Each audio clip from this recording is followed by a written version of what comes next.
Hi, good evening. Austin Mayor Steve Adler. Got a minute?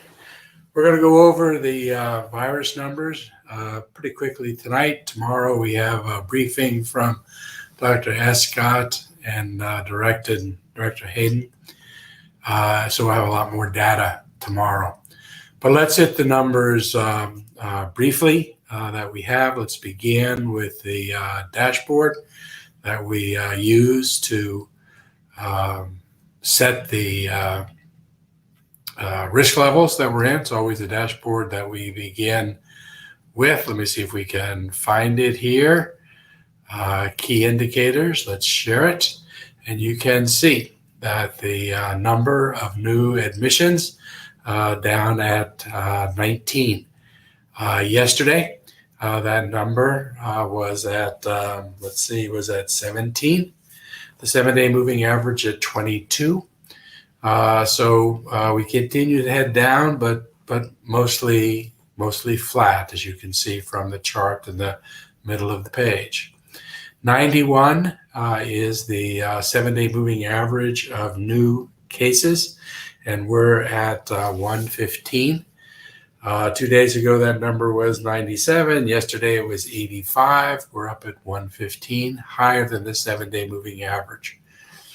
We're all going to have to continue to watch spring break to see what happens. By the way, if you went away on spring break, Dr. Escott is asking for you to try and quarantine when you come home. Don't be around a lot of people for 7 days. Go get a test. If you're negative, then move forward. But there are parts of the state and parts of the country and parts of the world with greater positivity rates than we have here. So if you went out and were in an environment where people were not masking or social distancing, best to try to protect everybody here when you get back. Let's take a look at the other dashboard.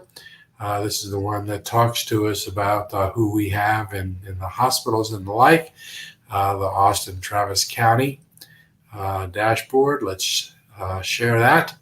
And you can see 78,308 cases.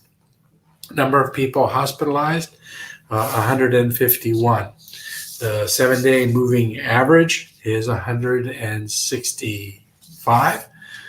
So number of hospitalizations going down. Number of ICUs, however, at 59 is above the 7-day moving average of 58. Ventilators at 37, 2 above the 7-day moving average of 35.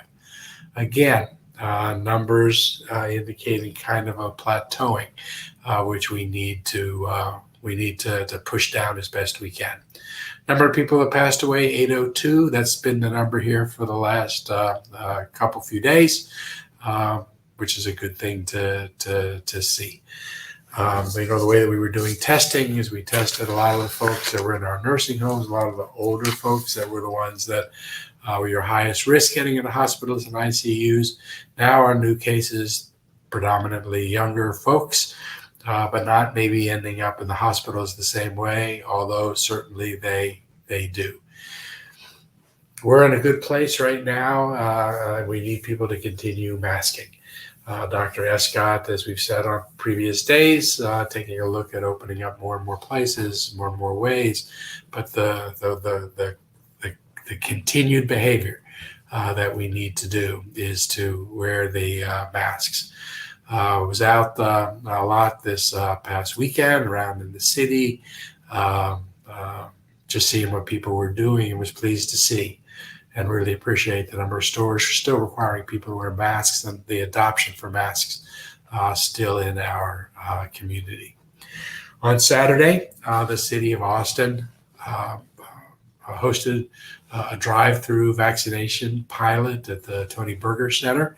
About 1,440 people were vaccinated over the course of last week. We got about 24,000 vaccines administered. Austin Public Health. They have another 12,000 this week that they're getting out, first doses getting out, some additional second doses, but 12,000 first doses. We're hoping to further expand vaccine distribution as we get more vaccines from the state. We're prepared to do it by opening up these new locations like Tony Berger Center. We're demonstrating that we have the ability to be able to do that. Again, if you don't have a vaccine yet and you're trying to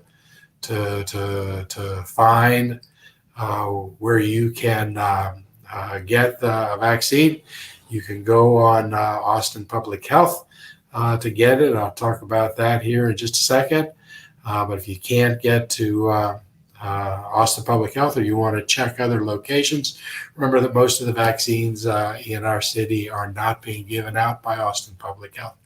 About 12,000 here, about 10, maybe more, 1,000 out at CODA, but half or more than half the vaccines being given out at places other than Austin Public Health. I qualified for a vaccine this week. A couple months ago, I went online and registered. Now that I'm eligible for the vaccine because I had a birthday, I just want to give you my experience having already registered on Austin Public Health, which you should do whether you're eligible or not. Went on today, Monday. We were told that everyone was told that at 5:45 you can start queuing. At 5:45, I went to the website, logged in, got in the queuing line. It says wait until 6 o'clock to be assigned a place in that line. It was pretty easy to log back in again. I did it at 5:45, expected my screen to change somehow when I logged in. Nothing happened, so I logged out, logged back in at like 5:48. Nothing changed, went out, came back in about 5:50, and then realized nothing would be changing. So I gave up 2 earlier places in line and just went back on to log in. At 6 o'clock, the screen changed, and it said I was now in line. It said that they were releasing 11,700 first doses, Austin Public Health this week, and it gave me my number, told me I was 44,251 people ahead of me in line. But one would think with 11,700 vaccines and with just 4,251 people ahead of me at 6 o'clock, looks like I might be able to get an appointment. Here now is a little over an hour past that. At 6:45, there were still 10,900 first doses left, but the number had gone down considerably, which means that a lot of people in line weren't getting appointments or had already gotten appointments in other places. But now here it is that about an hour, I'm told that I am now have 1,639 people ahead of me. So I've gone from 4,251 to 1,558 people ahead of me in relatively short order. I haven't been doing anything. I'm just watching the numbers move. So pretty simple process to be able to follow. Tomorrow we'll get more data with Dr. Escott and Dr. Hayden. I want to close out tonight by just remembering Teresa Lozano Long, Terry Long. Terry Long passed away Sunday night. Major philanthropist, along with her husband Joe Long, a longtime educator and community leader, passed away at age 92. Terry Long, Teresa Long, and her husband Joe Long gave generously in this community, provided leadership in the performing arts and health science and in education. Teresa Lozano, along with her husband Joe, opened up doors, and opened up hearts and minds and opportunities to horizons and to worlds that would have otherwise been closed to so many.